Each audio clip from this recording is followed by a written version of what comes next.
Les gars, aujourd'hui, il faut que je vous montre quelque chose de dingue. Cet indicateur ne s'est jamais trompé au cours de l'histoire du Bitcoin auparavant. Alors, il faut que je vous montre comment tout est en train de s'aligner actuellement. Si vous cherchez à vous lancer dans la crypto-monnaie, si vous détenez peut-être déjà du Bitcoin en ce moment, eh bien vous voudrez faire attention à cette vidéo du début jusqu'à la fin, car il faut également que je vous parle de ce qui pour moi pourrait se dérouler ici sur le plus court terme pour le Bitcoin, ainsi que les marchés traditionnels. Je vais aujourd'hui vous donner quelques perspectives historiques, ce qui est super important dans des moments comme celui-ci. Il est vraiment temps de faire zoom arrière, il est temps de regarder la situation dans son ensemble. Je vais également vous faire part de certains événements clés qui se dérouleront au cours de cette semaine. Alors les gars, comme je vous l'ai dit, assurez-vous de regarder cette vidéo du début jusqu'à la fin, elle sera extrêmement importante. Donc bienvenue à tous, je m'appelle Maxime et je vous apporte chaque jour des nouvelles vidéos en français sur les crypto-monnaies en vous apprenant comment vous faire de l'argent sur ce marché. Si vous êtes nouveau sur cette chaîne, alors soyez sûr de vous abonner et d'activer la cloche dès maintenant. Ceci étant dit, avant qu'on ne commence, il ne vous reste que quelques heures avant la fin de notre compétition de trading. Alors c'est la dernière fois, si vous voulez nous rejoindre, vous voyez qu'on a un nouveau leader, on a Mauritanian BTC Trader qui était le leader et qui est actuellement à la deuxième place, c'est toujours pas trop mal, félicitations à tout le monde. Mais voilà, au moment où j'enregistre cette vidéo, c'est votre dernière chance, il ne vous reste qu'un petit moment pour tenter de réclamer jusque 30 000 $ en bonus de dépôt et jusque 50 000 $ en cagnotte pour cette compétition, alors n'hésitez pas à utiliser ce lien juste ici. Ok, ceci étant dit, on commence la vidéo et parlons tout d'abord du Bitcoin. Ce que vous pouvez constater ici, c'est que le Bitcoin a une poussée hier presque jusqu'à atteindre la boîte orange et depuis lors, on a eu un rejet. Comme d'habitude, on trouve maintenant du support de la part de mon extrémité inférieure de la boîte plutôt support sur le haut de la boîte orange que vous pouvez voir juste ici. Donc voilà, les choses sont encore extrêmement prévisibles pour le Bitcoin et ce qui est en fait très surprenant, il faut bien l'avouer, car je sais que les gens croient que, ou plutôt ont l'impression que cette fois est ou va être différente. Et pourtant, si vous regardez ce que le Bitcoin a fait précédemment, eh bien il répète à peu près les mêmes schémas que par le passé. Les boîtes oranges nous offrent toujours du support et de la résistance, on revient dans le support plus ou moins à chaque fois, comme vous avez pu le voir aussi également, eh bien juste ici, on a plongé sur ce support plusieurs fois, on a obtenu du soutien à partir de ce niveau.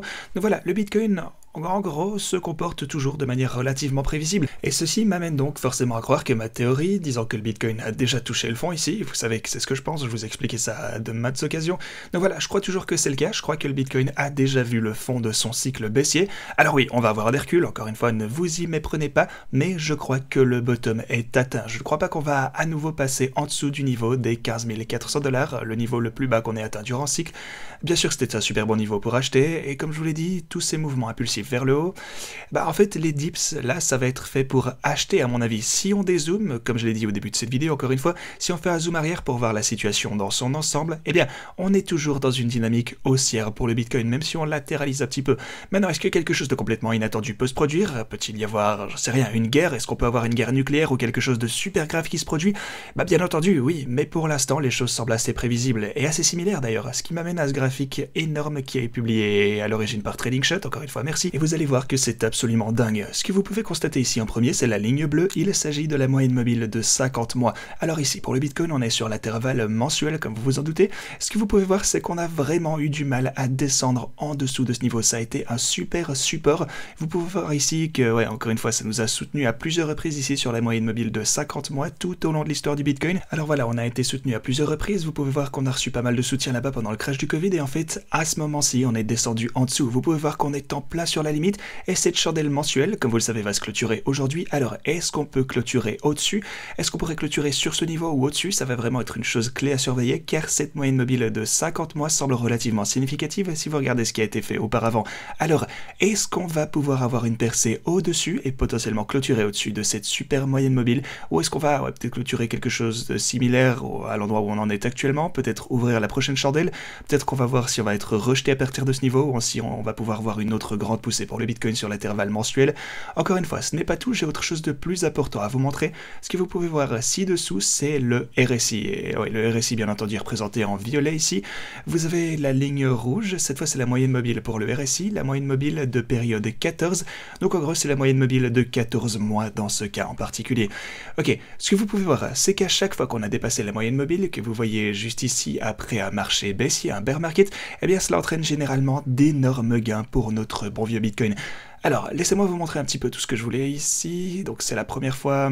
Ok, laissez-moi peut-être rendre ça un petit peu plus petit. Ça marchera mieux. Ok, donc, bref, vous pouvez voir ici qu'on est monté. Donc, on a eu une cassure au-dessus du RSI. On est allé au-dessus de la moyenne mobile. Et à partir de ce moment, on est rentré dans un marché haussier énorme. On est passé de 6 dollars à 1000, genre 1200 dollars, 1300 dollars peut-être pour le Bitcoin. Donc, quoi qu'il en soit, c'était absolument démentiel en termes de gains. Une autre chose qu'on a ici, vous avez également cette moyenne mobile qui passe au-dessus, juste ici. Et cette fois aussi, bien sûr, on a le bottom de 2015. Vous pouvez voir qu'on a eu un énorme marché haussier qui s'en est suivi. Et je vais, donc, encore une fois, essayer de bien me suivre, les gars, parce que c'est pas tout. Il y a des choses plus folles à propos de tout ça. Soyez super attentifs. Ce que vous pouvez voir, c'est qu'on a cassé ici au-dessus également. On est monté. On est entré donc dans le marché haussier énorme qu'on a connu en 2020, ici également. Et ce que vous pouvez voir, c'est qu'on est en ce moment sur le point de le dépasser sur ce même intervalle mensuel. Ce que vous pouvez voir ici, c'est qu'on est sur le point de percer cette fameuse moyenne mobile et ça n'a jamais échoué auparavant. Cet indicateur en particulier s'est produit 3 fois au cours de l'histoire et ça a toujours eu raison. Alors, est-ce que ça va conduire au même type de gain énorme qu'on a pu voir précédemment? Eh bien, on verra bien avec le temps. Mais il y a encore plus à ça. Ce que vous pouvez constater, c'est qu'en termes de temps, c'est relativement similaire également. Regardez bien. Vous pouvez voir qu'on a 39 barres, ça fait 39 mois entre la première fois où on a franchi ceci et la seconde. Alors, 39 mois, retenez bien ça. Si vous croyez à l'allongement des cycles, personnellement, je crois à l'allongement des cycles, ce qui signifie que les cycles sont de plus en plus longs à chaque fois. Les marchés baissiers pourraient potentiellement être plus longs, mais les bull markets également pourraient être plus longs à l'avenir. Mais bref, si vous regardez, alors c'est 39 mois, le suivant, entre le deuxième et la troisième occasion, alors c'était 42 barres, 42 mois. Ok, donc 42, c'est 3 de plus que 39, félicitations, quick math. Mais voilà, donc on ajoute juste 3, ça fait un petit peu plus longtemps, il n'y a pas de souci. Et par contre, si vous ajoutez encore 3 mois à ça, eh bien, devinez quoi, on se retrouve à 45, ce qui correspond au moment où on est en train de le dépasser, en ce moment même. Ok, donc 39, on ajoute 3, ça nous fait 42 juste ici, on ajoute 3 et ça devient 45. Ça signifierait donc potentiellement que la prochaine fois après le prochain bear market, ainsi que... Enfin, ce que je veux dire, c'est qu'après le prochain marché haussier, puis le marché baissier en allant vers le prochain bull market, on pourrait avoir 48 mois si ça risque de continuer de cette façon. Mais c'est pas tout, les gars. Regardez un petit peu le montant de gains qu'on a eu lorsqu'on a dépassé ce seuil en particulier. Alors, le mois en question, là, lorsqu'on a réellement croisé cet indicateur, vous pouvez voir qu'on a augmenté de 47% sur cette chandelle. Ok, donc 47%, on retient une fois encore. La seconde fois, on a augmenté de 33%, ce qui est un petit peu moins, c'est vrai, mais c'est toujours dans une fourchette relativement semblable. Ici, on a encore augmenté de 33%, donc je récapitule. On a eu 47% sur la première occasion, 33% sur la seconde occasion et 33 sur la troisième, et cette fois-ci on a augmenté de 40% sur cette chandelle en entrant dans la cassure du RSI ici également. Alors, en termes de gains, eh bien ça semble encore une fois relativement identique sur la chandelle, en particulier eh bien celle qui suit lorsqu'on dépasse cette moyenne mobile sur le RSI.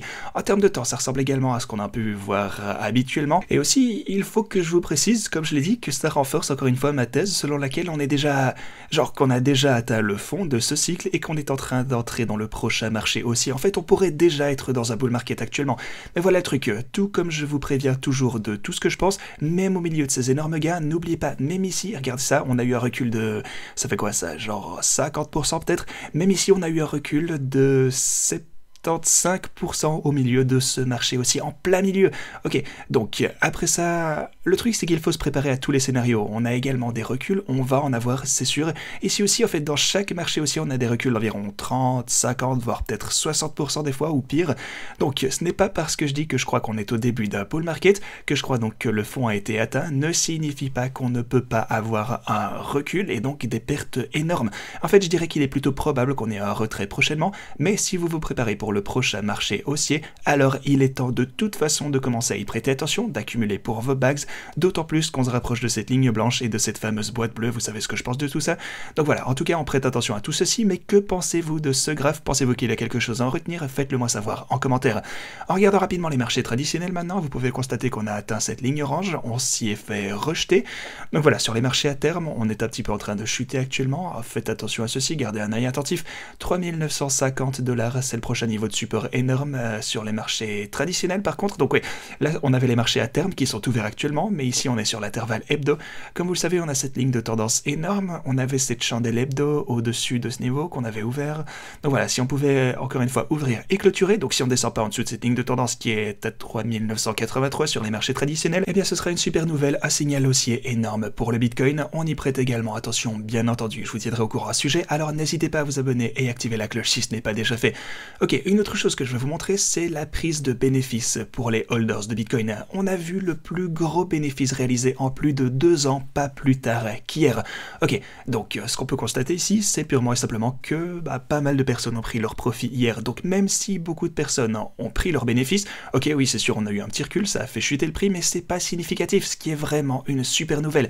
C'est super intéressant parce qu'on n'est pas en chute libre, c'est pas comme si, je sais pas, cette prise de bénéfice conduisait à une chute libre pour le Bitcoin, à une énorme panique. Non, au lieu de ça, ce que les gens font, c'est qu'ils se disent, ok, le prix du Bitcoin baisse parce que les gens prennent leurs bénéfices, c'est normal, mais ensuite on a le support ici de la part de la boîte orange qui nous a fait rebondir comme si de rien n'était.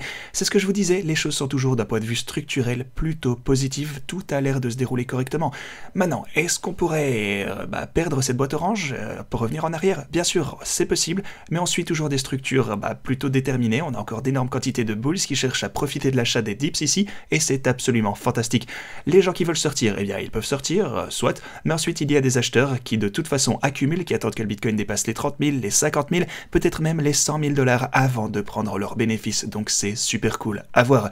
Ok, maintenant en termes de pullback, et donc en termes de retrait, ce que je voudrais vous montrer, c'est que depuis le pic qu'on a vu sur les marchés traditionnels ici, donc ce que vous voyez, ouais, on a ça en noir, en fait c'est la ligne des marchés traditionnels, et on est en baisse de...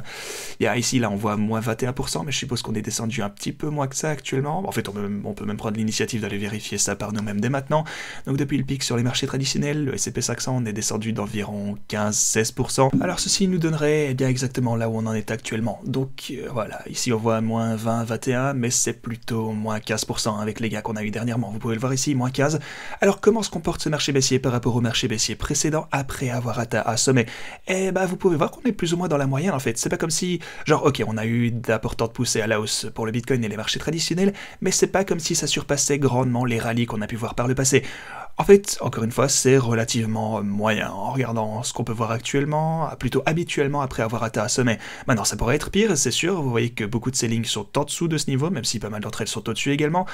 Donc voilà, ça pourrait être aussi mieux. La plupart de ces lignes, d'ailleurs, sont à un meilleur point, maintenant que j'y pense, la plupart d'entre elles. Alors peut-être qu'on va avoir du rattrapage à faire ici et remonter prochainement. Quoi qu'il en soit, on garde un œil attentif là-dessus. Enfin, il fallait que je vous parle de ceci. Il s'agit essentiellement d'un modèle nous montrant la difficulté pour miner du Bitcoin. Alors, pour miner du Bitcoin, à quel point est-ce difficile? En ce moment, c'est plus ou moins ce que ça nous montre. Vous regardez les données brutes que ça nous affiche ici, vous regardez la difficulté par émission. On sait que forcément, lorsque la difficulté de minage augmente, c'est plus rentable de miner, mais c'est plus difficile.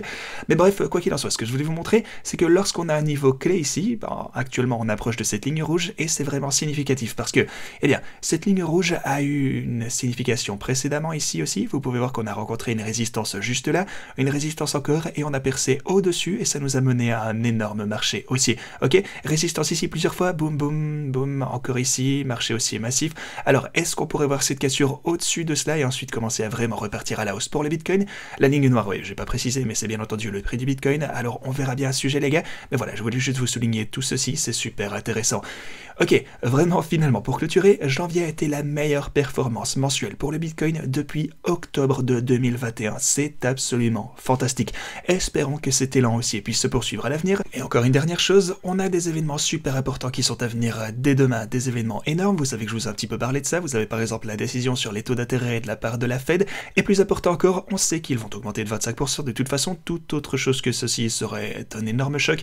Mais plus important encore, lors de la conférence de presse, que vont-ils dire? Quelle sera la terminologie employée? Eh bien, il faudra surveiller tout ceci, évidemment. On va faire de ça une priorité pour voir ce qu'ils vont déclarer et comment ils vont le dire. En plus de ça, on aura également l'inflation pour l'Union européenne. Vous avez également la décision sur les taux d'intérêt de la Banque Centrale Européenne ici jeudi. Donc voilà, on gardera un œil sur ces événements importants et super intéressants, mais de toute façon, on vous tiendra au courant. Ceci étant dit, c'est tout ce que j'avais pour vous. Merci d'avoir regardé et à la prochaine.